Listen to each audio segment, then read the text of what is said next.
जी दोस्तों नमस्कार, good evening, अभिवादन आप सभी को। और मित्रों, आज हम बात करने जा रहे हैं अभी जल्द ही होने वाली मार्च के महीने में होने वाली उस यात्रा का जो कनाडा के प्रधानमंत्री की हो रही है। कनाडा के प्रधानमंत्री भारत आने वाले हैं और वो भारत का दौरा एक ऐसे समय में कर रहे हैं जब अभी-अभी कुछ ही समय पहले उन्होंने अपनी एक ट्रेड डील की है चाइना के साथ में। चाइना के साथ में भी उनकी डील जो हुई है प्राइम मिनिस्टर कहानी की, जो कि कनाडा के प्राइम मिनिस्टर हैं, उनकी डील इन्हीं शर्त पे हुई है कि वो उनकी जैसे उनके ईवीज़ हैं, चाइना के इलेक्ट्रिक व्हीकल्स, उनको वो एंट्री दे रहे हैं कनाडा के अंदर में।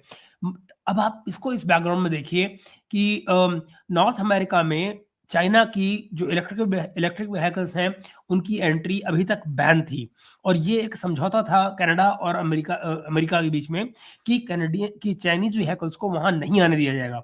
मगर उस समझौते के खिलाफ जाते हुए कानी ने ये फैसला कर लिया है। उन्होंने कोई इसके कॉन्ट्रैक्चुअल लीगल लूपहोल निकाले हैं, ये क्या है, ये तो मेरी जानकारी में नहीं है टू बी ऑनेस्ट। मगर उन्होंने कहा है कि हम सेफ हैं और हम अपने किसी एग्रीमेंट का वायलेशन नहीं कर रहे हैं। बट स्टिल उन्होंने चाइना की जो ईवीज़ हैं उनकी, इलेक्ट्रिक व्हीकल्स हैं, उनको उन्होंने अपने यहाँ पर एंट्री दे दी है। तो चलिए हम इस बात को अपनी आगे बढ़ाते हैं और देखते हैं कि दरअसल ये सीन क्या है। और सोचिए ज़रा अब आप एक ऐसे नेता के बारे में जो दुनिया के सबसे ताकतवर नेता को सीधे-सीधे ये कह दे कि भाई अब हम आपकी धमकियों से नहीं बल्कि अपनी शर्तों पर जिएँगे। और ये काम किया है दोस्तों दावोस में। अभी जब वर्ल्ड इकोनॉमिक फोरम की मीटिंग हो रही थी, वहाँ पर कनाडा के प्राइम मिनिस्टर कार्नी ने, और दुनिया भर में उनको स्टैंडिंग ओवेशन तो वहाँ मिला ही, दुनिया भर में उनके उस भाषण की तारीफ हुई। जहाँ उन्होंने ये बार-बार अंडरलाइन किया कि भई जो ओल्ड वर्ल्ड ऑर्डर था, वो टूट रहा है, ओल्ड वर्ल्ड ऑर्डर अब नहीं चल पाएगा और ये दुनिया जो है वो अब नए आर्किटेक्चर की तरफ बढ़ रही है। सिक्योरिटी के और वर्ल्ड ऑर्डर के एक नए आर्किटेक्चर की तरफ बढ़ रही है। तो जब अगर कोई इस तरह की बात कह दे दुनिया की सबसे बड़ी ताकत को कि भैया अब हम तुम्हारी धमकियों से नहीं बल्कि अपनी शर्तों पर जिएँगे, तो आप क्या कहेंगे? आप कहेंगे कि ये पागल है। आप कहेंगे कि या आप ये कहेंगे कि ये वही दुनिया है जिसकी शुरुआत हमें दिख रही है? क्या ऐसा वाक़ई होने जा रहा है? तो मित्रों, मैं फिर एक बार आपको बताऊँ, हम उस पल की बात कर रहे हैं जब कनाडा के प्रधानमंत्री मार्क कार्नी ने दावोस के मंच से अपने पुराने वर्ल्ड ऑर्डर को, जो इस समय तक एग्जिस्ट कर रहा था, उसको दफन कर दिया और कहा, जवाब में डोनाल्ड ट्रंप ने क्या कहा? डोनाल्ड ट्रंप ने कहा, Canada lives because of United States. आप जरा भाषा देखिए। उन्होंने कहा कि कनाडा जिंदा है अमेरिका की वजह से जिंदा है। Remember that mark. साथ में उन्होंने ये भी कहा था, Canada lives because of United States, remember that mark next time when you speak. अगली बार जब जबान खोलो तो ये याद रखना कि तुम्हारा मुल्क जिंदा है हमारी वजह से। ये बात कही थी डोनाल्ड ट्रंप ने वहीं दावोस के प्लेटफॉर्म से अगले दिन, मार्क कार्नी के बोलने के अगले दिन। और फिर कार्नी ने उसका जवाब कनाडा में, जब वो कनाडा जा चुके थे, वहां किसी पत्रकार के सवाल पूछने पर बड़ी शांति से उन्होंने जवाब दिया और बड़ा खूबसूरत जवाब दिया। उन्होंने कहा, Canada does not live because of United States, Canada thrives because we are Canadians. और ये सिर्फ भाषणबाजी नहीं है, ये सिर्फ वक्तव्य नहीं है दोस्तों, ये एक पूरे के पूरे युग के, एक एरा के खत्म होने और नए खेल के शुरुआत होने की एक किस्म से घोषणा है।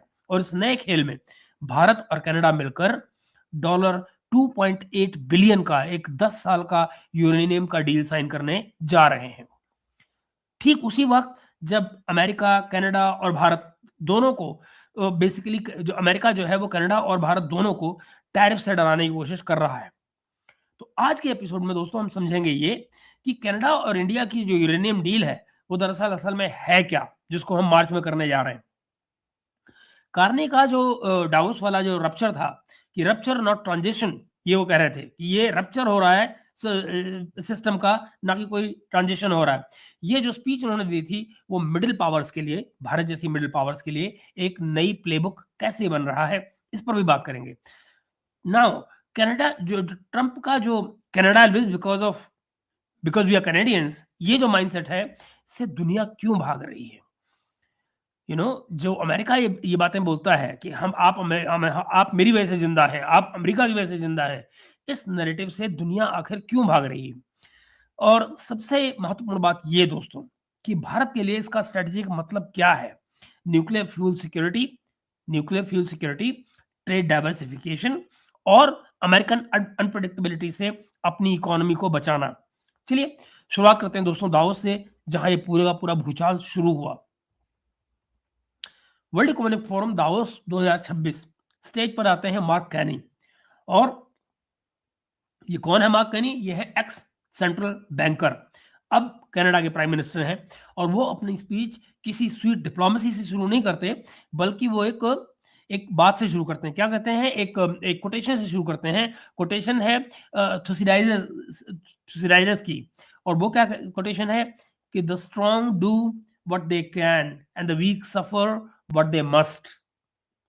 मैं रिपीट बोलता हूं कि the strong do what they can and the weak suffer because they must, what they must. फिर वो साफ साफ कहते हैं we are not in a transition, we are in a rupture. The old order is not coming back. जो गुजर गया, जिस तरह दुनिया चलती थी अब उस तरह नहीं चलेगी, अब दुनिया नए तरीके से चलेगी। ये कहते हैं कनाडा के प्राइम मिनिस्टर दावोस से। मतलब उनका ये कि कोई टेम्परेरी फेज में नहीं है अब हम, ये जो टूटन है ये परमानेंट है। ये टूटन अब हो गई, सिस्टम की जो टूटन हो रही है अब ये आगे ही जाएगी, पीछे नहीं आएगी। तो जो रूल बेस्ड इंटरनेशनल ऑर्डर जो पश्चिम खुद को बेचा करता था, खुद को कहता था कि हम रूल बेस्ड ऑर्डर को बिलीव करते हैं, उसको फॉलो करते हैं, कार्नी कहते हैं अब वो काम नहीं कर रहा है।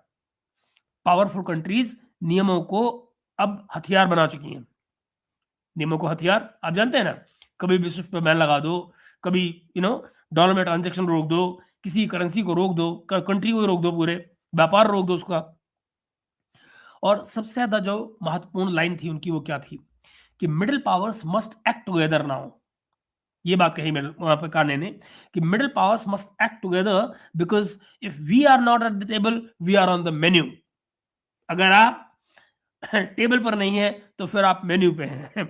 यानी अगर आप India, Canada, Australia, south Korea जैसे देशों की कैटेगरी में आते हैं तो फिर आप या तो मिलकर अपनी एक नई टेबल बनाएंगे और या फिर आपको किसी सुपर पावर की प्लेट में परोस दिया जाएगा। ये है जिंदगी की सच्चाई जिसे आज की तारीख में हम लोग जी रहे हैं एक नेशन स्टेट की फॉर्म में। और ये बात सुनकर दावोस में मौजूद तमाम लोग अपनी सीटों से खड़े हो गए थे, स्टैंडिंग ओवेशन दिया गया था उनको। क्यों? ये सब बात ऐसी है, ये सारी बातें ऐसी हैं जो लोग प्राइवेटली अब तक बोलते थे, पब्लिकली कोई नहीं बोलता था। कि पुराना अमेरिका वाला जो वर्ड ऑर्डर है वो अब भरोसे के काबिल नहीं रह गया है। तो यहाँ बात एक स्ट्रांग स्पीच की लगती है, लेकिन 24 घंटे के अंदर अंदर जो कुछ हुआ उसने क्लियर कर दिया कि दरअसल कार्नी किससे बात कर रहे थे। अब जरा देखिए, अगले दिन 24 घंटे के अंदर ही अगले दिन दावोस के मंच पर आते हैं अमेरिका के प्रेसिडेंट डोनाल्ड ट्रंप। और एक सवाल के जवाब में वो क्या कहते हैं? Canada lives because of United States, remember that mark.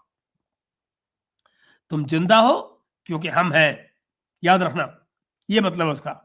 ये डिप्लोमेटिक बात नहीं है, ये डिप्लोमेटिक भाषा नहीं है, ये सीधे सीधे कॉलोनियल टोन है।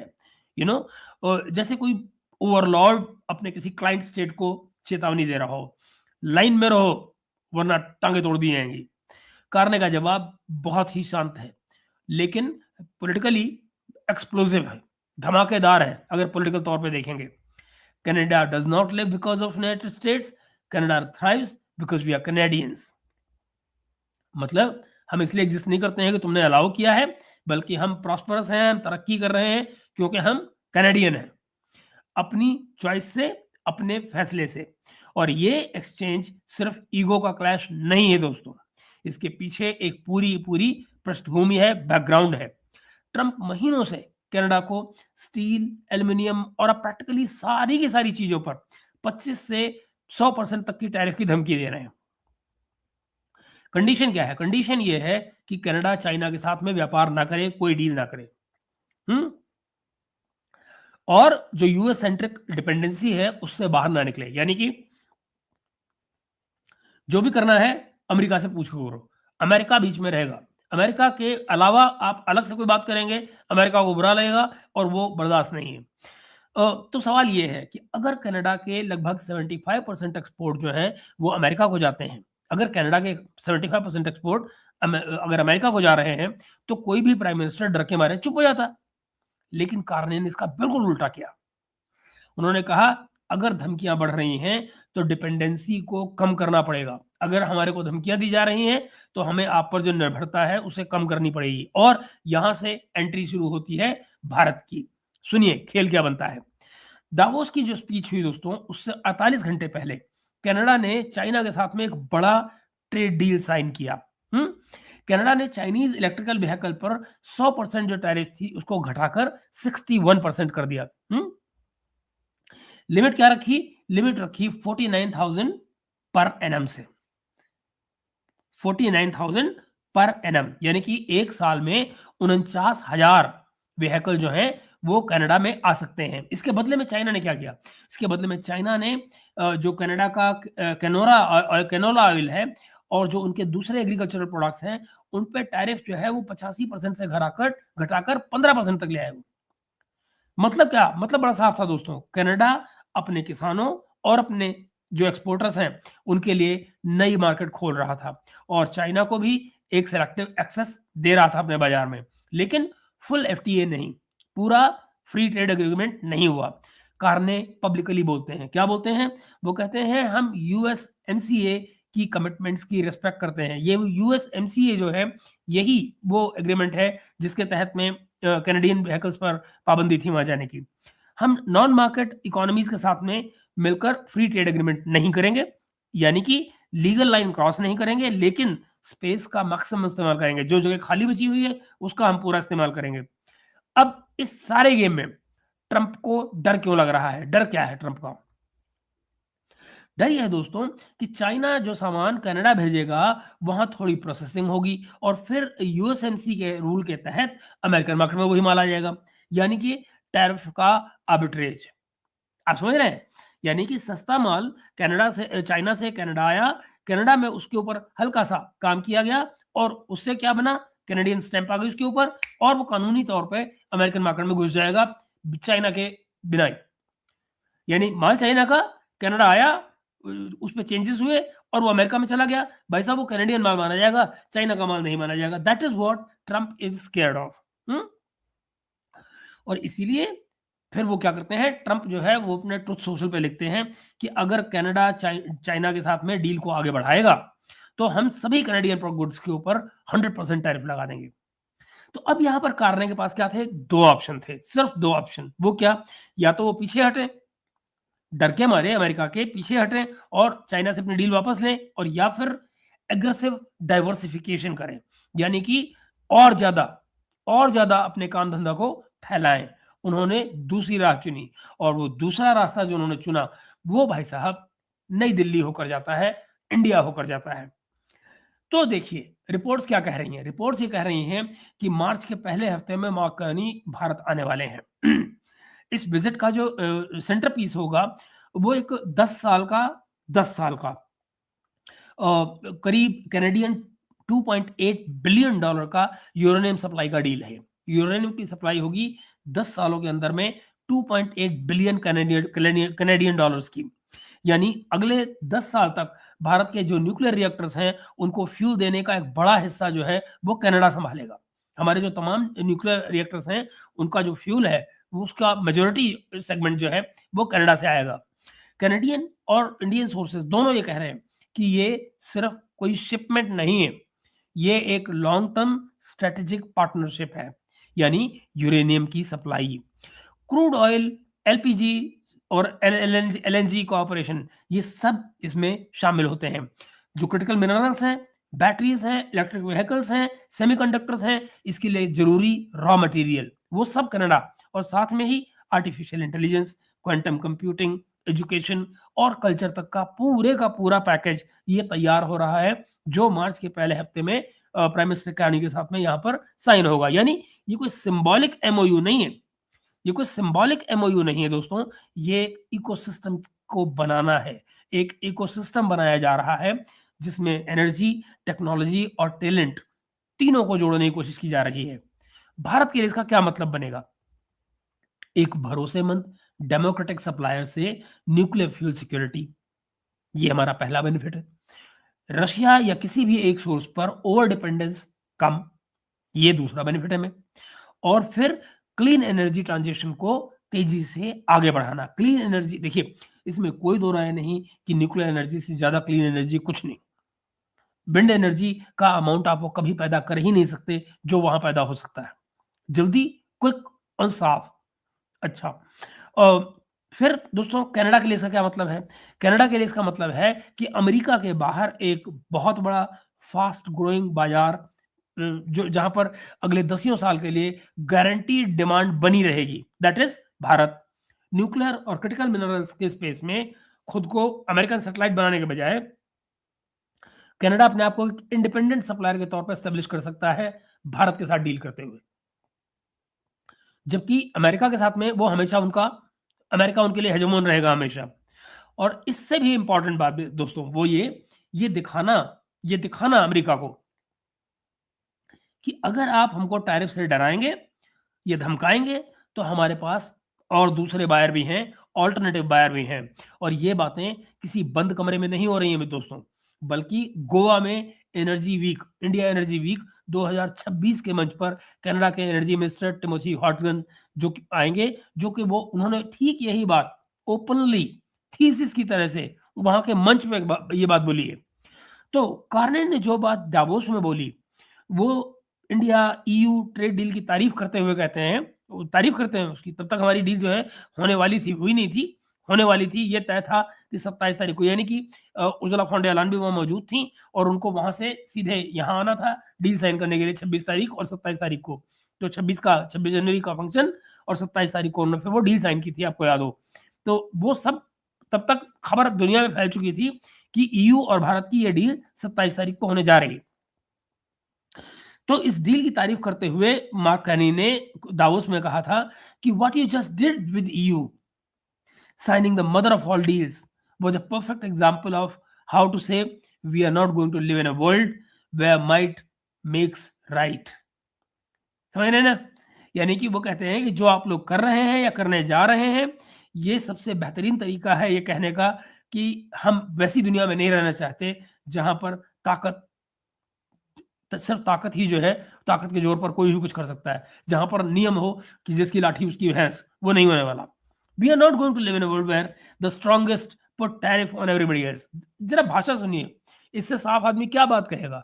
वो कहते हैं कि हम एक ऐसी दुनिया में नहीं रहना चाहते जहां पर जो सबसे ताकतवर है वो ये कहे कि बेटा तुम सब पे, बाकी जितने तुम हो सब पे मैं टैरिफ लगाऊंगा। We are going to live in a world, we are going to live in a world where we believe in free trade and trusted relationships. हम एक ऐसी दुनिया में रहना चाहते हैं जहां पर जो व्यापार है भरोसे के हों और खुले हों। सीधी भाषा में दोस्तों, कनाडा इंडिया को ये बोल रहा है कि आपने ईयू के साथ जो mother of all deals sign करके दिखाया है, वो हेजेमॉन की टैरिफ कोऑर्जन की को रिजेक्ट करने का टेक्स्ट बुक एग्जाम्पल है। इससे बेहतरीन तरीके से ये बात कही ही नहीं जा सकती थी। बेसिकली वो कहना चाह रहे हैं कि आपने अमेरिका के मुंह पर थप्पड़ मार दिया है, और यही मॉडल है कि कनाडा भी फॉलो करना चाहता है। कनाडा भी इसी तरह से भारत के साथ डील करना चाहता है।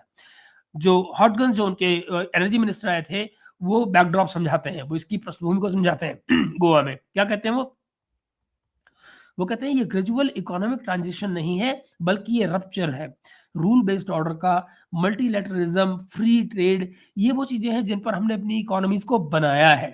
हमारी इकोनॉमीज की हमारी जो अर्थव्यवस्थाएं हैं, उनकी नींव इन्हीं प्रिंसिपल्स पर रखी गई है, जिसमें क्या है, जिनमें रूल बेस्ड ऑर्डर है, मल्टीलैटरलिज्म है, फ्री ट्रेड है।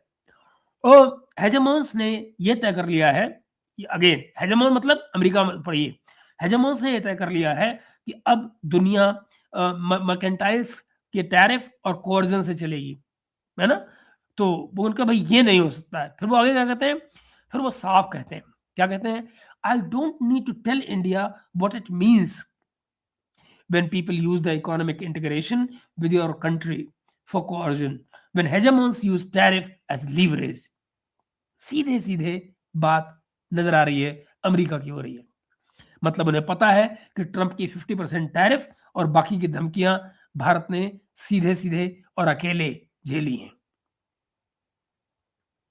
भारत ने किसी तरफ मुंह उठाकर नहीं देखा है। भारत ने ये सारी की सारी धमकियां, ये उनके कोअर्जन, ये जो टैरिफ की मार, सब कुछ अकेले झेला है। इसका जवाब वो क्या सुझाते हैं? जवाब में वो कहते हैं the way to resist that is to build multilateral relationship and to double down on diversification of supplies. यानी वही मिडिल पावर वाला प्लेबुक, ज्यादा से ज्यादा पार्टनर रखो अपने और ज्यादा रूट्स बनाओ, डिपेंडेंसी कम से कम रखो। और फिर वो आते हैं ऊर्जा पर, एनर्जी पर, और क्या कहते हैं कैनेडियन एनर्जी मिनिस्टर? कहते हैं कनाडा दुनिया के सबसे बड़े एनर्जी प्रोड्यूसर्स और यूरेनियम के सप्लायर में से है और इंडिया दुनिया की सबसे तेजी से बढ़ती हुई एनर्जी डिमांड का देश है। LNG, LPG, oil, uranium, critical minerals, इन सब पर कनाडा भारत के साथ काम करना चाहता है। जरा देखिए, मैं फिर से आपको बता दूं, LNG, LPG, oil, uranium, critical minerals, इन सब पर कनाडा भारत के साथ काम करना चाहता है और एक बात साफ करता है। क्या कहता है? We will never use our energy for coercion. हम कभी भी आप पर दबाव डालने के लिए अपनी ऊर्जा का इस्तेमाल नहीं करेंगे। Middle powers should work together to resist hegemony and that's why I am here. मैं इसी के लिए आया हूं कि हम मिलकर अपने काम को करें और इसके चलते हेजेमनी को रजिस्ट करें, हेजेमनी का मुकाबला करें, अकेले न करके मिलकर करें। इसी पैनल में हमारे अपने एनर्जी मिनिस्टर हरदीप सिंह पुरी वो याद दिलाते हैं कि 2-3 साल पहले इंडिया और कनाडा का एक पूरा डिस्कोर्स एक अलग मुद्दे पर फंसा हुआ था। लेकिन आज हम कुछ ही महीनों में 3 कैनेडियन मिनिस्टर को इंडिया में देख रहे हैं। ये इशारा वो सिख वाला मामला जो था ना, वो उसकी बात हो रही है। और क्यों? क्योंकि दोनों के दोनों देश यानी इंडिया और कनाडा टर्बुलेंस को अपॉर्चुनिटी बदलने की कोशिश कर रहे हैं। जो डिस्टर्बेंस आई हुई है दुनिया के सिस्टम में, उसको वो एक अवसर में बदलने की कोशिश कर रहे हैं। यानी पिक्चर ये है कि डावोस में कार्नी जो है वो पुराने वर्ल्ड ऑर्डर की जो मौत अनाउंस कर रहे थे, वो वर्ल्ड ऑर्डर जो से 1945 की सेकेंड वर्ल्ड वॉर के बाद में अमेरिका ने बनाया था, अमेरिका ने लीड किया था, अमेरिका उसका मालिक बना बैठा था, वो वर्ल्ड ऑर्डर आज टूट रहा है और उसकी मौत की घोषणा मार्क कार्ने ने डावोस के वर्ल्ड इकोनॉमिक फोरम से की थी। और गोवा में उनका एनर्जी मिनिस्टर वो क्या कह रहा है कि वो भारत और ईयू के बीच में होने वाली मदर ऑफ ऑल डील्स को, हेजेमोन्स को रिजेक्ट करने का परफेक्ट एग्जांपल बता रहा था कि ये हेजेमोन्स को रिजेक्ट करने का सबसे बड़ा एग्जांपल है। और साथ ही साथ वो ये भी कह रहे हैं कि कनाडा अपनी एनर्जी और मिनरल्स को, कनाडा कह रहा है कि हम अपनी एनर्जी और अपने मिनरल्स को कभी भी कोर्जन के लिए इस्तेमाल नहीं करेंगे, बल्कि भारत जैसे पार्टनर के साथ में मिलकर डाइवर्सिफिकेशन और सिक्योरिटी को बनाएंगे।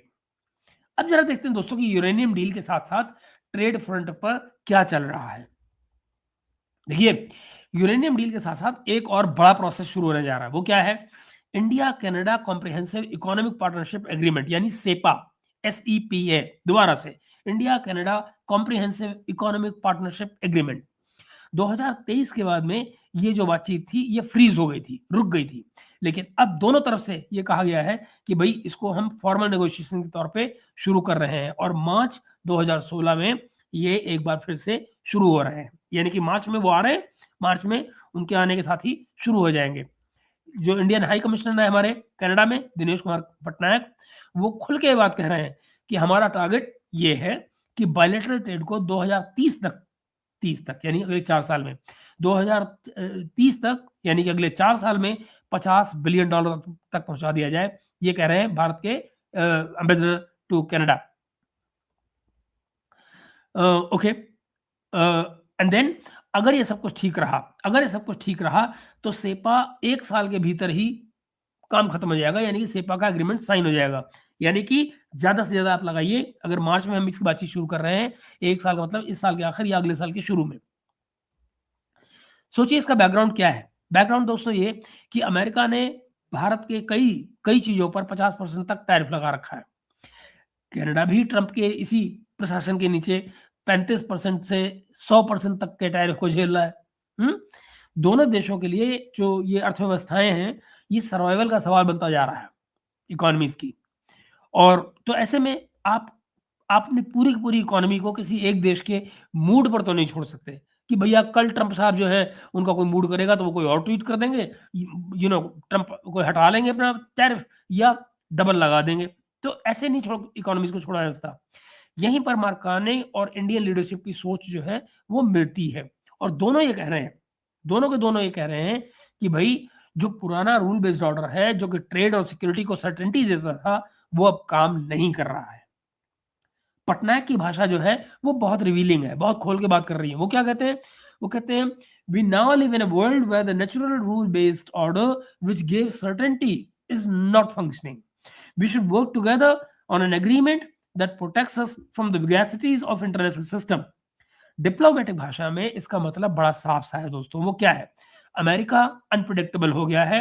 अमेरिका आप ये भरोसा नहीं कर सकते कि वो आज क्या कह रहा है और कल क्या करेगा। चाइना असर्टिव है। तो मिडिल पावर्स जो हैं उनको ही मिलना पड़ेगा और मिलकर एक ऐसा नेटवर्क बनाना पड़ेगा जो दोनों को, यानी कि जो मिडिल क्लास मुल्क आपस में मिल रहे हैं वो दोनों को प्रोटेक्ट कर सके, बचा सके हेजेमॉन्स से। अब जरा बड़ी तस्वीर की तरफ चलते हैं दोस्तों। पिछले 70 से 75 सालों में जो ग्लोबल ट्रेड है और जो सिक्योरिटी का मॉडल है वो कैसा था? एक बहुत बड़ा हब यानी कि वॉशिंगटन और उसके आसपास तमाम जो स्पोक्स है उसके, वो क्या है? वो स्पोक्स है Canada, Europe, Japan, south Korea, Australia, ये सब। अब अगर आपको ग्लोबल मार्केट तक पहुंच चाहिए, तो आपको इस हब में होकर जाना पड़ेगा। मार्क कार्नी की जो सोच है वो थोड़ी अलग है। वो क्या कहते हैं? डावोस वाली स्पीच में वो कहते हैं middle powers must stop orbiting super powers. Middle powers को चाहिए कि वो इन सुपर पावर्स के चक्कर ना लगाएं और अपना एक अपने ही कनेक्शंस का एक घना नेटवर्क बनाए। यानी कि जब गेम हब और स्पोक का ना हो, अब गेम हब और स्पोक का ना रह गया हो बल्कि मेश नेटवर्क का हो। मेश पूरे का पूरा जाल का, नेटवर्क का जाल बनाने का वो बनाया जाए। यहाँ मिडिल पावर्स जो है वो आपस जहाँ मिडिल पावर्स जो है वो आपस में डायरेक्टली जुड़ी हुई हो, रिडंडेंसी हो, रेजिलियंस हो।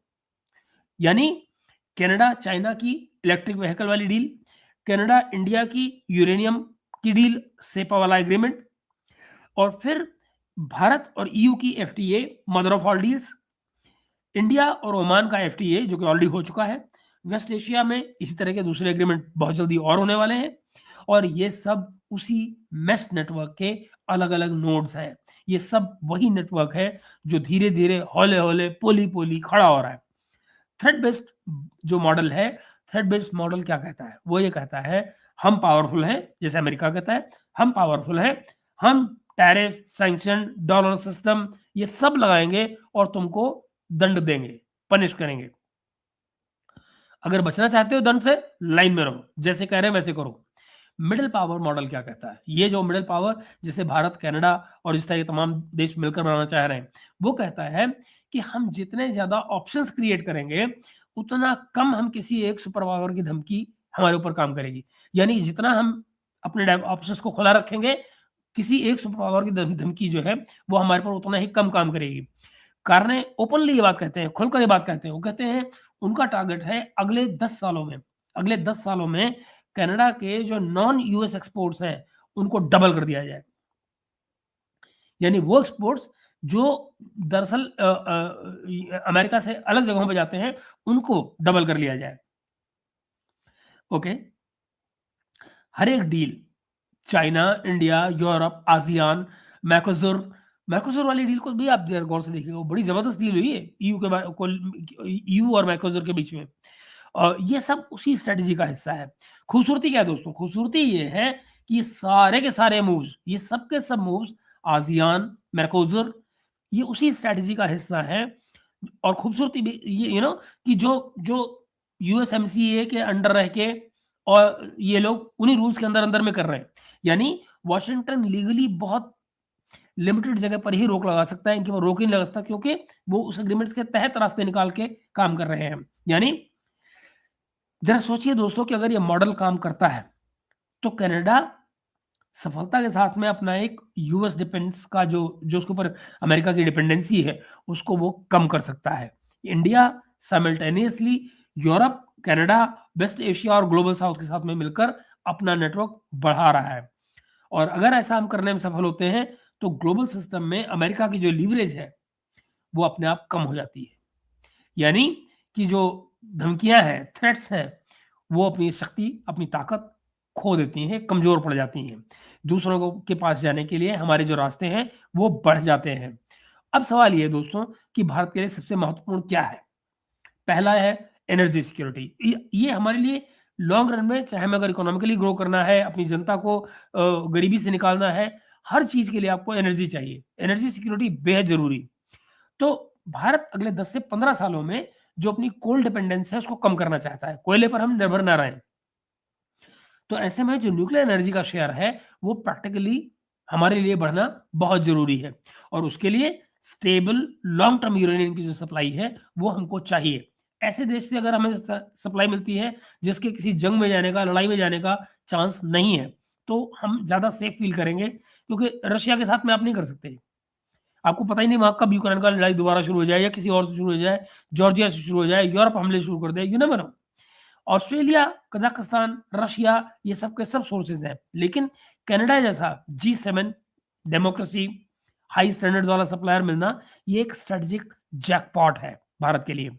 नाउ कैनेडियन डॉलर 2.8 बिलियन का जो 10 साल का डील है, जो भारत के लिए सिर्फ ईंधन नहीं है, सिर्फ फ्यूल नहीं, बल्कि एक किस्म का बीमा है। बीमा क्या है कि दुनिया चाहे कुछ भी होता रहे दुनिया में, हमारे रिएक्टर्स को कम से कम एक बड़े डेमोक्रेटिक पार्टनर से फ्यूल लगातार मिलता रहेगा, उसकी दिक्कत हमको नहीं होगी।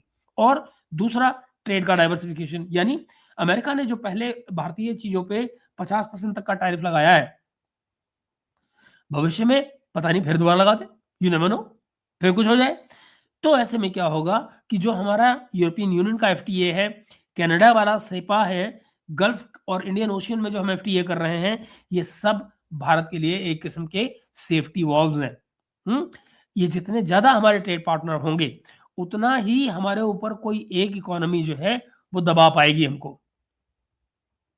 और तीसरा पॉइंट क्या है? वो है टेक्नोलॉजी क्रिटिकल मिनरल्स। यानी कनाडा के पास में रेयर अर्थ मिनरल्स हैं, निकल है, कोबाल्ट है, इस तरह की क्रिटिकल मिनरल्स हैं, राइट। भारत के पास में डिमांड है, मैन्युफैक्चरिंग एम्बिशन है, हम मैन्युफैक्चरिंग में जम के जाना चाहते हैं। एआई हमारे पास है, क्वांटम हमारे पास है, क्वांटम जो कंप्यूटिंग है, क्लीन टेक्नोलॉजी कोऑपरेशन हमारे साथ में है। और अगर सप्लाई चेन पार्टनरशिप बनती है तो इंडिया जो है वो फ्यूचर टेक्नोलॉजीज में सिर्फ मार्केट ही नहीं बल्कि को क्रिएटर बन सकता है। हम बहुत सारी चीजों को अपने तय खुद भी प्रोड्यूस कर सकते हैं। चौथी बात, डिप्लोमेटिक बैलेंसिंग। अब देखिए, इंडिया और कनाडा के जो रिलेशंस हैं वो निज्जर वाले केस के बाद में जिस लेवल तक गिर गए थे, वहां से अब लौटकर दोबारा से स्ट्रेटेजिक ट्रैक पे आना जो था, ये एक आसान बिल्कुल नहीं था। मगर मार्क कार्नी ये दिखा रहे हैं कि वो एक इमोशनल रेटोरिक से ज्यादा प्रैक्टिकल जो इंटरेस्ट हैं उन पे फोकस कर रहे हैं। तो ऐसे में भारत के लिए भी मौका है। भारत के लिए मौका है कि वो अपनी तरफ से एक कैलिब्रेटेड इंटरेस्ट बेस्ड डिप्लोमेसी दिखाए और साफ मैसेज के साथ में कि सिक्योरिटी कंसर्न जो है वो अपनी जगह पर है, लेकिन पुरानी रिलेशनशिप को किसी एक केस के बेस पर हम परमानेंटली होस्टेज नहीं बना सकते। और पांचवी बात दोस्तों, वो है मैसेज टू वाशिंगटन। वाशिंगटन को, अमेरिका को संदेश, वो क्या है कि जब इंडिया यू के साथ में mother of all deal sign करता है, कनाडा के साथ में 10 साला यूरेनियम और सेपा जैसे फ्रेमवर्क तैयार करता है, साथ ही साथ रशिया से एनर्जी, गल्फ से इन्वेस्टमेंट, ब्रिक्स से फाइनेंशियल कोऑपरेशन चलाता है, तो भारत दुनिया को संकेत देता है कि भारत किसी एक कैंप में परमानेंटली पार्क नहीं हो गया है, बल्कि हमारा कैंप जो है वो सिर्फ भारतीय हित है, भारतीय इंटरेस्ट है। इसका मतलब एंटी यूएस होना नहीं है, हम अमेरिका के खिलाफ नहीं है। जैसे कार्नी कहते हैं, दिस इजंट एंटी अमेरिकन, कहते हैं इट इज पोस्ट डिपेंडेंसी। हम एक ऐसी दुनिया बना रहे हैं जो डिपेंडेंसी के बाद की दुनिया है। वैसे भी भारत के लिए ही सही, लेकिन ये फॉर्मूला शायद यही है कि we are not anti anyone, anti US, anti Europe, कुछ नहीं, anti Canada, we are pro India. Partnerships सबके साथ, डिपेंडेंस किसी पे नहीं, निर्भरता किसी पर नहीं, पार्टनरशिप सबके साथ। सहयोग सबका। तो ऐसे में आखिरी सवाल दोस्तों, कनाडा इंडिया की जो यूरेनियम डील है और जो सेपा वाला जो ये हम नेगोशिएशन करने जा रहे हैं, जो इस साल से अगले साल के शुरू में हो जाएगा, तो क्या वाकई में एक नया ग्लोबल प्लेबुक तैयार हो रहा है, या फिर एक सिर्फ एक रिस्की गैम्बल है, एक रिस्की जुआ है? रिस्क ऑब्वियसली है, रिस्क तो है। कनाडा की जो इकोनॉमी की गहराई गहराई है, वो बड़ी गहराई अमेरिका से मिलती है, यानी कैनेडियन इकोनॉमी एक तरह से अमेरिका से जुड़ी हुई है। अगर ट्रंप वाकई में 100% टैरिफ लगा दे कनाडा पे, तो शॉर्ट टर्म में जॉब लॉसेस होंगे, वहां पे गिरेंगे, जॉब लॉसेस होंगे, फैक्ट्रियां बंद होंगी, मैसिव पेन, दर्द होगा लोगों को, आर्थिक दर्द। भारत के लिए भी खतरा है। वो क्या? नई डील्स जो हैं उनके इम्प्लीमेंटेशन में टाइम लगेगा, रेगुलेशन और बिजनेस कल्चर में फर्क है। इसके अलावा निज्जर वाला केस है, पॉलिटिकल लैंड माइंस जो है वो भी रास्ते में है, खतरे से खाली नहीं है। लेकिन ऑल्टरनेटिव क्या है?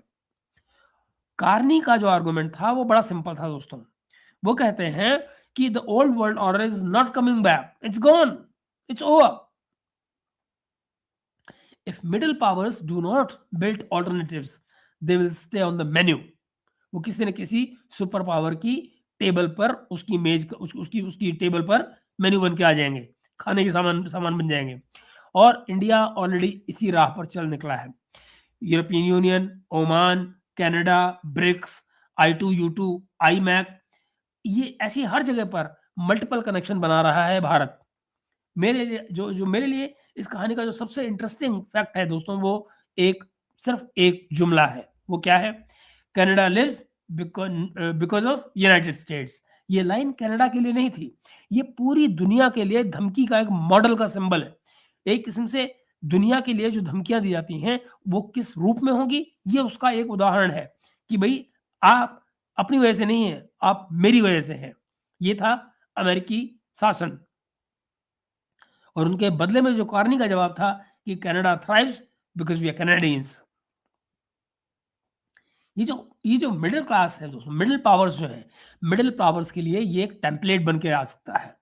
भारत के लिए भी सवाल वही है कि क्या हम अपनी ग्रोथ, अपनी सिक्योरिटी, अपने भविष्य को किसी भी एक राजधानी की मंशा पे, उसकी परिभाषा पे बदलने देंगे, डिफाइन होने देंगे, या हम भी अपनी शर्तें रखेंगे, अपनी शर्तें मनवाएंगे? India does not live because of anyone, India thrives because we are Indians. ये खेल अभी शुरू हुआ है। मार्च में जब कारने दिल्ली आएंगे, यूरेनियम डील साइन होगी, सेपा वाली बातचीत फॉर्मली औपचारिक रूप से शुरू होगी, तब दुनिया देखेगी कि मिडिल पावर कोलिजन जो है वो सिर्फ भाषणबाजी नहीं है, बल्कि सही मायने में कॉन्ट्रैक्ट्स के जरिए डिकेड लॉन्ग, दसियों साल की जो कमिटमेंट्स हैं वो करके भी की जाती हैं। अब आप ही बताइए मित्रों, आपको क्या लगता है कि क्या कनाडा और भारत का ये मॉडल, ये फ्यूचर में आपको लगता है कि चलेगा, या जो सुपर पावर्स हैं वही सारे नियम लिखती रहेंगी? कमेंट्स में अपनी बात जरूर लिखिएगा। मैं चलता हूं आपके कमेंट्स की तरफ को। अरे चंदन भी मेरे आए हुए हैं दोस्त, आइए और हम चलते हैं आपके कमेंट्स की तरफ। जी राम राम चंदन भाई, गुड इवनिंग, नमस्ते। अरे शशांक भाई हमारे मेंबर बने, शशांक भाई वेलकम, मेंबर आप बने, थैंक यू और नमस्ते। देखिए देखिए हमारे शशांक भाई जो हैं आज नमस्ते बन गए, हमारे मेंबर बन गए नए। और ओके, शशांक भाई सवाल पूछ रहे हैं कि Mahesh ji, do you think India will announce BRICS पे और ऑल्टरनेटिव स्विफ्ट ड्यूरिंग ब्रिक्स? मुझे लगता है कि ये होगा, इनफैक्ट ये एजेंडा पर है। आरबीआई ने इसकी ऑलरेडी सरकार को इसके लिए कह दिया है कि वो अब की जब ब्रिक्स समिट होती है तो वो इसको शुरुआत करें इसकी। We will unnecessary infuriate Trump and he might slap tariff, we should continue without limelight. No Shashank, this is important because जो ट्रेड का वॉल्यूम है अगर वो देखा जाए तो and America beyond a point will have to go ahead, because देखिए हम आखिर इसमें कर क्या रहे हैं? ये जो सिस्टम ब्रिक्स में इंट्रोड्यूस किया जा रहा है वो क्या कह रहा है? वो सिर्फ ये कह रहा है, ये नहीं कह रहा कि हमको नई करेंसी लेके आ रहे हैं, वो ये कह रहा है कि हम अपनी ट्रेड करेंसी में डील कर सकेंगे। मुझे आपको पैसे देने हैं, आपके पास इंडियन रुपी है, मैं कनाडा में बैठा हूँ, मेरे पास कनेडियन डॉलर है, मैं आपके यूपीआई को या आपके बैंकिंग सिस्टम को यूज़ करते हुए उसको आपको भेज पाऊँ। मुझे आपके साथ जो प्राइसिंग करनी है वो मैं कनेडियन डॉलर्स में क्यों अमेरिकन डॉलर्स में क्यों करूँ? और जैसा कि मैंने कहा मित्रों, शशांक इस बात को समझो, मैं आपसे आप लोगों से ये उदाहरण बहुत पहले से दे रहा हूँ। साउथ कोरिया जैसे देश जो हैं, वो ये बात मुझे 2004-5 में कह रहे थे। उनकी जो संस्थाएँ, सरकारी संस्थाएँ, आपको मालूम नहीं है, मैं पब्लिशिंग हाउस में काम करता था और कुछ कोरियाई किताबों को छाप रहा था मैं। तो वो उस समय पर कोरिया की सरकार की जो संस्था थी, वो मुझे ये कहती थी कि आप जो प्राइसिंग कोट कर रहे हैं, वो आप अमेरिकन डॉलर्स में कोट कर रहे हैं।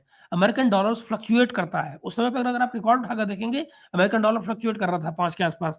याद है आपको? फिर 2008 में कबाड़ा भी हुआ था। तो क्या हुआ कि वो मुझे ये कहा करते थे कि why don't you deal in our currency? वो कहते थे हमारी करेंसी में आप हमें रेट कोट करिए ताकि हम आपको करें and you will ultimately well you will actually benefit. ये मुझे कहा करती थी। तो ये विचार जो है करेंसी को लेकर और अमेरिकन डॉलर्स की हेजेमनी को लेकर, ये एक्चुअली लोगों के दिमाग में बहुत पहले से चल रहा है। ये चीज़ें अब आ रही हैं because they are now heady और इन्होंने इसको औजार की तरह से इस्तेमाल हथियार की तरह से इस्तेमाल करना शुरू कर दिया है अमेरिकन्स ने and that is why now it is coming to fore. हालाँकि ये लोगों के माइंड में बात बहुत पहले से चल रही थी और मैं इसका गवाह हूँ। मेरे सामने ये चीज़ें हुई हैं और सरकारों के लेवल पे हुई हैं। ऐसा नहीं कि किसी किसी प्राइवेट एंटिटी ने मेरे से कुछ कह दिया हो। गवर्नमेंट बॉडीज़ ने कही है। साउथ कोरिया की गवर्नमेंट ने मुझसे बात कही थी। गवर्नमेंट से मतलब गवर्नमेंट के डिपार्टमेंट ने। Ask, I don't think Canada will do any mobility agreement looking at political atmosphere. मैं हैरान हूँ शशांक आपको क्यों लगता है? वो तो ऑलरेडी कह रहे हैं। हमारे साथ उनका मोबिलिटी का एग्रीमेंट नहीं हुआ है, पर वो ऑलरेडी ये कह रहे हैं कि वो इंडियंस जिनको अमेरिका में कोई दिक्कत हो रही है, they should turn to Canada and will immediately process their applications. ये तो वो ऑलरेडी कह रहे हैं। Why all immigrant sentiment against India and not Congolese and Pakistan? I think कि तुम शशांक अपने को लिमिट कर रहे हो बहुत ज़्यादा। तुम बहुत इसको ना माइनर छोटा करके देख रहे हो। प्रिज्म को थोड़ा-सा बड़ा करो। धनंजय भाई हमारे साथ में कनाडा का दिल तो फिर तो नहीं पलट जाएगा ट्रंप के जाने के बाद। अब दुनिया है गुरु, यू नो कौन जाने? बट मुझे लगता नहीं because they have everything to lose. वो बल्कि आप ये देखिए जिन चीज़ों से उन्होंने बैक ट्रैक किया था अमेरिका से और अपनी सप्लाईज़ को जो दोबारा शुरू किया है, तो वो उन्होंने लिमिटेड स्केल पर ही शुरू किया है।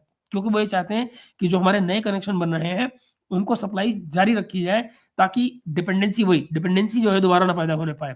डोंट फॉरगेट ये आदमी जो है वो इकोनॉमिस्ट है, ये बैंकिंग करके आ रहा है, तो इसको आइडिया है कि इकोनॉमी कैसे काम करती है। कनाडा मिनरल्स है, अगर हम क्रिटिकल मिनरल्स प्रोडक्शन का इंफ्रास्ट्रक्चर बना लें, तो फिर हम दोनों को फ़ायदा होगा लेकिन अभी हमारे पास वो कैपेबिलिटी नहीं है, लेकिन बहुत जल्दी बनेगी। इनफैक्ट शायद आपको अंदाज़ा नहीं है चंदन, ये आपका ही स्टेटस में आ रहा है। जो ये फैसिलिटीज़ बनने की बात आ रही है, उसमें आपकी स्टेट का नाम टॉप पर है।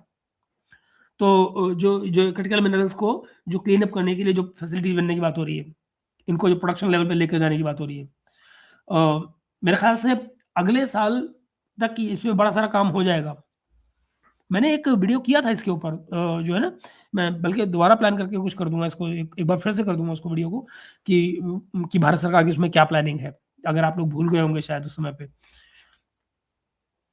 अच्छा, अगर कनाडा खालिस्तानियों को सपोर्ट नहीं करेगा, तो भारत और कनाडा के रिलेशन बहुत आगे बढ़ जाएँगे। ऐसा हो रहा है धनंजय, ऐसा हो रहा है। जस्टिन ट्रूडो ना, ना, ना, ना, जस्टिन ट्रूडो नहीं आता पावर में गुरु। कैनेडियन ने मुक्ति पाई उससे। वो नहीं आता। बड़ा खून जलाया उस लोगों का। रूस से तेल कम लेना सही नहीं मुझे लगता। रूस को मजबूत रखना इंडिया के हित में ज़रूरी है, बिल्कुल। आर्थिक रूप से रूस कमज़ोर होगा, इंडिया के इस रुख से तो वर्ल्ड के लिए भी एक खतरा होगा। अमेरिका का व्यवहार सबूत है। विकास मैं 100% आपकी बात से सहमत हूँ और ये मेरा भी मानना है और मुझे नहीं लगता कि भारत बंद करेगा। बहुत पॉसिबल है कि तौर-तरीके बदलें, बहुत पॉसिबल है मोडस ऑपरेंडी बदल जाए मगर हमारी सपोर्ट रशिया के लिए वो नहीं किसी तरह से कम होने वाली है। और दूसरी बात ये कि हमारे अपने और दूसरे इंटरेस्ट बहुत सारे आ रहे हैं। देखिए ना, तेल को तो हम रुपए वाले किस्से में चला रहे हैं, हमें उसका बेनिफिट भी हो रहा है, क्योंकि अब तक जो रुपए का किस्सा था, पहले ये होता था कि भाई रशिया कैसे जाएगा, अब वो इंडिया फर्स्ट वाला मिनरल्स सॉरी वो जो जो हमारा म्यूचुअल फंड में आने लग गया उनका पैसा, तो why will we you know अच्छा, कुछ ये भी है ना, ये भी तो पॉसिबल है कि ये जो बात है कहा-सुनी की हो रही है, इसलिए ताकि वो अपने वोट बैंक को कुछ बता पाएँ। भई डेमोक्रेसी है ना, डेमोक्रेसी में पॉलिटिक्स चलती है, तो अमेरिका भी ये चाहता होगा ना कि वो अपने को ये बता पाए कि देखो जी, हमने कह दिया रशिया का तेल नहीं लिया जाएगा। बाकी तो चाइना का किसी ने क्या बिगाड़ लिया, चाइना ले रहा है तो। एक हद के आगे तो सब एनीवे सर, क्या हम कनाडा और यूएस दोनों से एनर्जी लेने वाले हैं? एनर्जी गुरु जहाँ से मिले, अच्छे दाम पे मिले, ले लो। एनर्जी अपने पास जितनी आए, कम है, क्योंकि हमारी एनर्जी की ज़रूरत बहुत है और वो सिर्फ़ और सिर्फ़ बढ़ रही है, कम नहीं हो रही है। अ, विकास भाई आगे कह रहे हैं कि कनाडा को खालिस्तान पे कार्रवाई करके सबूत देना चाहिए। अब गुरु ऐसा है, विकास दोनों चीज़ें साथ-साथ चलती हैं। ये दबाव देना कि तुम मुझे सबूत दो तो मैं करूँगा, तो मतलब फिर आप में और अमेरिका में क्या फ़र्क हुआ?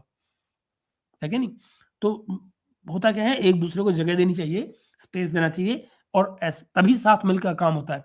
ऐसे नहीं होता है कि तुम पे मैं घूंसा तान के रखूँगा और फिर तुम मेरे किसी की कनपटी पे गन रखोगे, फिर उससे काम कराओगे तो वो देर तक नहीं चलेगा कभी भी। ओके, चंदन राम-राम करे कि भाई अच्छा उनको विकास भाई को कह रहे हैं आप। कि मुझे लगता है कि अब जो कनाडा है वो इंडिया के साथ काम करना चाहता है, बिल्कुल, मुझे भी ऐसा लगता है और दोनों का फ़ायदा है इसमें, बिल्कुल एग्ज़ैक्टली बिल्कुल ऐसे ही है। Sir I heard someone saying कि India is working with China to connect UPI with Alipay. ये मुझे नहीं मालूम फैक्ट्स, मैं ईमानदारी से बताऊँ तो I will have to cross check. ये बड़ा ही स्ट्रेंज किस्म की बात तुमने की है, but I will have to check because देखो आप लोग गरियाएँगे मेरी मेरी बात सुन के, क्योंकि वो आपको देश प्रेम जाग जाएगा। कैनेडियन जो चाइनीज़ सिस्टम जो बनकर आया है स्विफ्ट की जगह पर, वो बेसिकली सारी चीज़ों को डिजिटली करना चाह रहा है। वो उसमें करेंसी का लफड़ा ही नहीं है कि ये जो स्विफ्ट वाला है ना कि भई आप डॉलर कंट्रोल करो, वो इस तरह का है कि डिजिटल ट्रांसफर्स कर रहा है वो। देखिए, स्विफ्ट में क्या होता है, मैंने एक दिन शायद पहले आपको बताया भी था। स्विफ्ट में क्या होता है, इट्स बेसिकली एक एल्गोरिथम है इस तरह का कि जिसमें आप ईमेल करते हैं, ईमेल के ज़रिए काम हो रहा होता है। तो बेसिकली एक बैंक जो है वो आपको बता रहा होता है कि भई ये हमारे पास ये अकाउंट है, इस अकाउंट से ये पैसे निकल रहे हैं और आपके यहाँ आ रहे हैं, आप इस अकाउंट को अपने यहाँ पे इसमें डाल दो। अगर आप कभी बैंक की वो ईमेल देखें, अगर जब आपके पास कोई फॉरेन एक्सचेंज आता है, तो जो बैंक की ईमेल आती है, तो उसको आप कभी देखिएगा तो वो लगभग इसी तरह की लैंग्वेज होती है कि भई एक मैसेज आपको आता है स्विफ्ट की तरफ से और दूसरा फिर आपको आपका लोकल बैंक जो है वो कहता है आपके अकाउंट में डालने से पहले कि जी ये पैसे आए हैं, हमने आपके अकाउंट में ट्रांसफ़र कर दिए हैं। तो ये सब का सब जो है इसी तरह से चलता है। मगर उसमें बहुत सारी चीज़ें कई बार ऐसी होती हैं कि जो स्विफ्ट में आती हैं मेल में कि वो आपके पैसे ट्रांसफ़र होने में टाइम लग जाता है। मेरे अपने साथ हुआ है कि पैसे आए, आपको पता लग गया कि पैसे आ गए, बैंक बैंक मैसेज आ गया है बैंक से, मगर बैंक का जो ईमेल का सेक्शन है, उसमें वो स्पैम में चला गया। तो वो भई जब जिस किसी का दिल करेगा और वो 1 दिन में 2 दिन में स्पैम को देखेगा, तो आपका वो मेल जो है वो मिलेगा उसको और वो आपका आपके अकाउंट में पैसे डालेगा। यानी बेसिकली आपके अकाउंट में जो पैसे हैं, वो 2 दिन, 3 दिन, 4 दिन जो भी है, वो लेट हो रहे हैं। क्यों लेट हो रहे हैं? क्योंकि आपकी जो मेल है, वो पता लगा स्पैम में चली गई है बैंक के। तो ये जो चाइना वाला सिस्टम है, इसमें ये किस्सा ही नहीं है। वो डिजिटल ट्रांसफर है, आएगा अगले मिनट में आपके अकाउंट में, खड़क, बात खत्म। जिसने भी जहाँ से भी भेजा दुनिया से, वो सीधे तो बहुत पॉसिबल है कि उस लाइन पे यहाँ कुछ हो रहा हो जो आपने सुना है, but I will check it up. Okay. Okay, Vikas भाई आए कह रहे हैं कि ये कैसे संभव है कि कनाडा अपना हित देखे और भारत के हित की अनदेखी कर दे? नहीं, ये बिल्कुल ठीक कह रहे हो विकास, ऐसे हो ही नहीं सकता है। मगर और आप ये देखिए कि उनको अपने-अपने सिस्टम्स में इन चीज़ों को डाल के और एक-दूसरे के हितों को देखना होगा। ये हो ही नहीं सकता है कि आप एक तरफ़ा हित की बात करें, वो नहीं हो सकता, कभी नहीं हो सकता। अ, हिंदी फ़िल्म नहीं चल पा रही है कनाडा में क्योंकि जी, बिल्कुल, वो ये चीज़ें उनको समझनी पड़ेंगी। और मज़े की बात क्या है कि कनाडा में ठीक है, फ्रीडम ऑफ एक्सप्रेशन वाला जो मुद्दा है, वो समझ में आता है, लेकिन वो वायलेंस को बढ़ावा नहीं दे सकते, किसी भी हालत में। ये भी उनके कॉन्स्टिट्यूशन में नहीं है। They have to see how they go about it. Okay, my thoughts from top of my head is if we are able to connect our UPI with other payment systems, there would not be a reason for BRICS Pay just an another. ये कुछ बात इसी तरह की आ रही है flex, कि हम अपने सिस्टम को इंटीग्रेट करें या अपने सिस्टम को अलाउ करें बाकी के सिस्टम से जोड़ने का, समथिंग ऑफ द सॉर्ट, क्योंकि इसको लेकर किसी में कोई जिद नहीं है। ब्रिक्स कंट्रीज में ये कोई जिद नहीं है कि मेरी करेंसी तेरी करेंसी, मेरा सिस्टम तेरा सिस्टम, वो किस्सा नहीं है। All they are looking for is a system which is integrated to all of us, and वो सबकी जो जो जो चीजें हैं, जो जो ट्रांसफर्स हैं, फाइनेंशियल ट्रांसफर्स, उनको वो डिजिटली इमीडिएटली जल्दी से जल्दी कर दे, बात खत्म। कनाडा में जो हो रहा है उसमें हम क्या कर रहे हैं, कर सकते हैं, उनका इंटरनल मामला है। हाँ, लेकिन अगर मान लो इंडियंस के साथ कुछ वहाँ हो रहा है तो फिर तो हमें बोलना पड़ेगा ना, वो तो उनको बोलना पड़ेगा। अच्छा, फिर ऐसा भी नहीं है कि सारे इंडियंस भी दूध दूध के धुले होते हैं। हमारे यहाँ के भी तो लड़के होते हैं ना जो गड़बड़ कर रहे होते हैं, ये जो इधर से आते हैं अपने पंजाब से, कनेडे। मैं बिल्कुल ठीक हूँ, चिंताएँ आप कामची जी, कैसे हैं आप? एंड देन बाप रे! यहाँ असम में बन रहा है इंफ्रास्ट्रक्चर क्रिटिकल मिनरल्स का। खुशी होती है लेकिन दुःख हो रहा है कि नेचर, हाँ, बिल्कुल, ये मेरे ख़्याल से कुछ एरिया इस तरह का वो आइडेंटिफ़ाई कर रहे हैं चंदन, जहाँ पर ये किया जाएगा सो दैट कि जो इकोलॉजी का नुकसान है वो कम से कम हो, मगर और उसको लिमिट किया जा सके। अब मुझे नहीं मालूम है कि वो कैसे लिमिट कर पाएँगे और कितना लिमिट कर पाएँगे, बट कोशिश है। शायद कोई आइडिया कुछ एरिया इस तरह का आइडेंटिफ़ाई किया गया है कि जिससे जो नुकसान है वो कम से कम हो। फ्लेक्स करने से विकास भाई, अगर ट्रम्पेट को खुश करने के लिए तेल लेना बंद करना था, तो हम कब का कर चुके थे? सही बात है, बिल्कुल ठीक बात है फ्लेक्स। तेल बंद नहीं होगा भाई, पक्का है, प्रोवाइडेड प्राइसेस कॉम्पिटिटिव हों, बिल्कुल ठीक बात है। और उसमें अगर एडिशनली कोई चीज़ करनी हो तो अलग बात है, और ये भी कि हम इनसे हथियार-वथियार नहीं लेंगे, ये भी तय है। अभी देखो ना, मैं आपको शायद बताया था ना कुछ कि अभी पिछले महीने जापान में जो ऑडिट हुआ है, तो वहाँ सामने आया ना कि भई कोई साढ़े 7 बिलियन डॉलर जो हैं जापान के, वो अमेरिका के पास पड़े हुए हैं पिछले 7 साल से। कुछ हथियारों की खरीद का मामला था। आज तक हथियार नहीं आए, 7 साल हो गए और पैसे भी पड़े हुए हैं। ये वही कंट्री है कि जिसने पाकिस्तान से, आई मीन हम सोच के हँस सकते हैं, खुश हो सकते हैं, लेकिन जो सच है वो सच है कि इनसे F-16 के नाम पे उन्होंने पैसे लिए और पैसे लेके रख लिए और कहा नहीं दे रहे। जब पाकिस्तानी ने जो शोर मचाना शुरू किया तो उन्होंने कहा अच्छा एक काम करो, गेहूँ ले लो। बजाय पैसे लेने के, पैसे नहीं दिए, गेहूँ बेच दिया उनको, अपने किसानों का, और वो गेहूँ भी ऐसा कि सड़ा हुआ, पूछो मत। Chandan bhai, right, I hope they come up with a process to preserve the nature. I doubt, Dhananjay, मुझे लगता है कि 100% जो है उस प्रोसेस में नेचर को बचाया जा सकता है। They are very very bad chemicals जिनसे इसको निकाला जाता है सो दैट कि वो रेयर अर्थ मिनरल्स बाहर आए साफ होके। साफ करने के लिए तो आपको पता ही है ना, फिर ये कुछ वैसा ही है, मतलब मैं एक एग्जांपल की बात कर रहा हूँ कि जैसे आप तेजाब में हाथ डाल लो, उस तरह की चीज। पाकिस्तान के बलूचिस्तान में बीएलए के अटैक से यूएसए और चाइना को क्या मैसेज जाता है? ये कि भैया इधर को मत आना, आओगे तो पिटोगे। गवादर में भी हमला हुआ है ना, उधर पसनी में किया गया। पसनी में हमला करने के पीछे रीज़न क्या था? यही तो था कि भई अमेरिका वालों, तुमको ये एयरपोर्ट ऑफ़र कर रहे हैं, यहाँ आ मत जाना कि तुम कहीं यहाँ पोर्ट बनाने के लिए बैठ जाओ। आओगे, ऐसे ही मारेंगे तुमको भी। The same goes for China. Shinto ji कह रहे हैं कि इंडिया बांग्लादेश का टेक्सटाइल का मार्केट खा जाएगा। बिल्कुल खा जाएगा, खाना चाहिए। इन्होंने बड़ा खून पिया हमारा। अ, चंदन भाई कह रहे हैं जी, फ्लैक्स क्या कुछ न कुछ नुकसान तो उठाना होगा। बिल्कुल ठीक बात है, और यहाँ हेमंता मामा सब सँभाल लेंगे। चंदन भाई I agree, Himanta is a rock star. मुझे तो लगता है कि वो असम से बाहर ज़्यादा फेमस है। बिल्कुल, ये कमाल है उनका भी। राम, राम। वही हर्ष भाई हमारे साथ आ गए, ओके। हर्ष भाई राम, राम। एंड सर, हो सके तो अब एक दिन सैटर्निज़्म और एस्ट्रल ट्रैवल भी आएँ। ये आपको क्या हो गया सर? कैसी-कैसी बातें कर रहे हो? एप्स्टीन फाइल ने सारी कॉन्स्पिरेसी थ्योरिस्ट की वैलिडिटी बढ़ा दी है बढ़ा दी है। अच्छा, अब मैंने यार हर्ष पढ़ा नहीं है बड़ा कुछ इसका, एग्जैक्टली क्या ऐसा है जिसकी वजह से तुम बात कर रहे हो? कोई मेल वेल डाल दो मुझे इसके बारे में, तो मैं जरा पढ़ा लूँ तो फिर कुछ करूँ इसका। अम, सर यूएस के बीट के तो हम शिकार हैं। अमेरिकी कृषि मंत्री कह रहा है कि भारत का कृषि मार्केट खुलेगा अमेरिका के लिए, और भारत के वाणिज्य मंत्री कह रहे हैं कृषि सेक्टर नहीं खोल रहे। अब डील सामने आएगी तो क्या सामने आएगा देखना दिलचस्प होगा। हाँ, मुझे लगता है कुछ चीज़ें तो हम लोग खोल रहे हैं। मेरे ख्याल से ड्राई फ्रूट्स वगैरह का जो इलाका है वो वैसे भी खुला हुआ है, टैरिफ वगैरह कम हो जाएगा वहाँ पे, उसमें कोई रोक तो है नहीं। लेट्स सी क्या होता है। सर आज आदि अचिंत बोल रहा है कि 1985 से काफ़ी सारी एंशिएंट हिंदू मैन्युस्क्रिप्ट्स जो कि तंत्र और सुपरनेचुरल पावर से रिलेटेड हैं, विदेश जा रही हैं। 2014 के बाद रुका है। ये बहुत सारी चीज़ें जो है ना, ये मैं ये तो नहीं जानता हूँ कि मैन्युस्क्रिप्ट की बात जो है वो आई डोंट नो, बट ये बात तो रिपोर्ट हुई है कि जो जो जो आर्टिफैक्ट्स हैं जो हमारे बहुत सारे आर्टिफैक्ट्स जो हैं वो इटली गए हैं।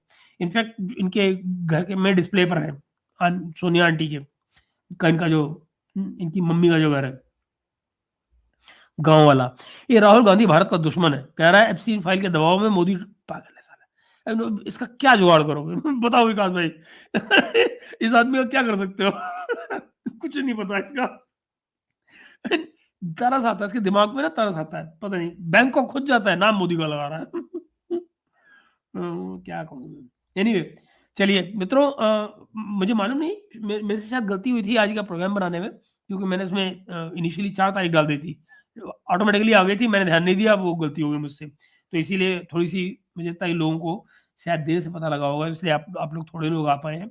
लेकिन मैं इसका अभी एक वीडियो जो है ना, इसका एक वीडियो बनाकर दोबारा से एक और पोस्ट कर दूँगा ताकि जल्दी आप तक पहुँचे। अरे यार! ये क्या हो गया?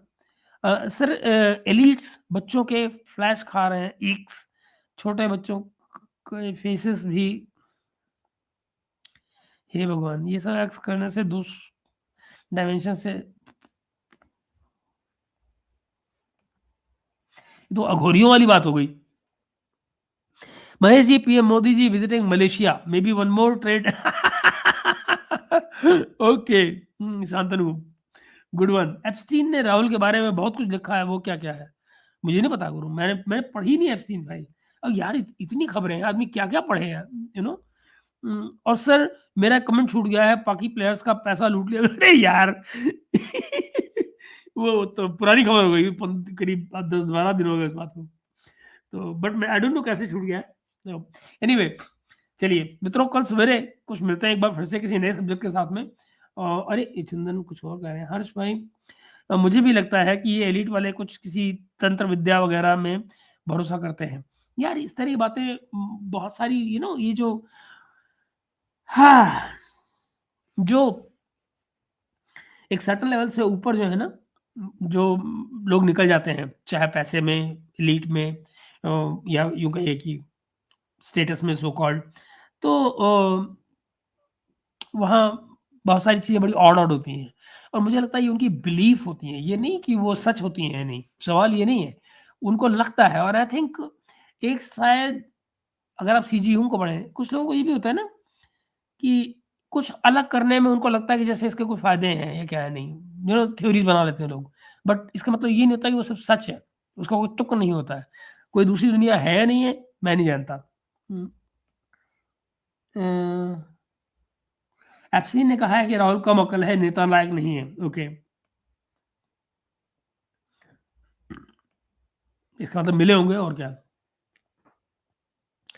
ये सब होता है, वेस्ट ने तंत्र को बदनाम कर दिया है। तंत्रा बहुत ही अच्छी चीज़ है। हाँ, बिल्कुल सही बात है धनंजय, सही कह रहे हो। हाँ सर, ऐसे लोग अलग तरह से हाँ, प्रैक्टिस करते हैं। एग्ज़ैक्टली। बड़ा बड़ा घोंचू किस्म के एक्चुअली बहुत सारी और दूसरी चीज़ें भी हैं ना, जो समाज में जिनको हम बुरा समझते हैं, वो ये लोग उसको बड़ा नॉवेल्सी से प्रैक्टिस करते हैं, और वो मैं बात नहीं करना चाहता हूँ, क्योंकि जिन लोगों की बात आएगी ना, जो नाम आएँगे, वो बहुत बड़े नाम हैं और बड़े रिस्पेक्टेड नाम हैं, जिनको मैं जानता हूँ, पर्सनली जानता रहा हूँ। उनमें से कुछ लोगों की अब डेथ भी हो गई है। मगर मैं जानता हूँ कुछ प्रैक्टिसेज़ वो ऐसी करते रहे हैं जिनको हम अपनी नॉर्मल ज़िंदगी में बड़ा ऑड मानते हैं और मैंने उनको सब कुछ करते हुए लाइफ़ में देखा है। But I don't think you know there is somebody जो अपनी बात को डिफेंड करने के लिए यहाँ पे नहीं है मौजूद दुनिया में। उसके बारे में बात करना, उसका नाम लेकर शायद बहुत अच्छी बात नहीं है। ओके, इस एक्स सर ये सब एक्स के रिकॉर्ड पिछले 2500 साल से मिलते हैं। शांतनु कहते हैं जी सर मलेशिया से मोदी जी अगर साउथ कोरिया विज़िट करें तो कोई सरप्राइज़ नहीं होगा, सही बात है। साउथ मैं कहता हूँ मान लो कहीं नॉर्थ कोरिया में चले जाएँ तो क्या बुरा? नॉर्थ कोरिया, किम जोंग कुन क्या है वो अपना hero? Sir there is a reason America wants Tibet at any cost. Okay. हुँ, हुँ। अ, पावर बचाने के लिए हम बहुत कुछ करते हैं। जी, बिल्कुल, बिल्कुल। इनफैक्ट आपने बॉलीवुड की बात की तो मैंने वहाँ तो मैंने अपनी आँखों से देखा है, ये जो अंधभक्ति है या कि जो कैसे कहूँ सुपरस्टिशन वाली